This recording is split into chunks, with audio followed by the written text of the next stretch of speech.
अब इसको देखो, हमको लगता है कि ये बिहारी है। आप लोगों को क्या लगता है, कमेंट में जरूर बताएं। पिया बोले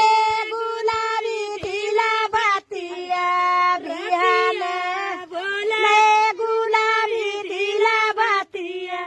बिहान बिसारिए दिहले बिसारिए दिहला ना प्रिया जी बिसारिए दिहले जैसे भैया घरवा में हालिए जैसे भैया घरवा में हालिए ऐसा ही बना के भेजवन बना के भेजवन धानी गे बना के भेजवन जेतना लागल होगे रोपाएवा जेतना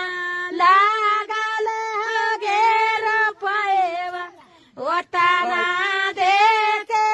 जाइया दे के जवान धानी गे दे के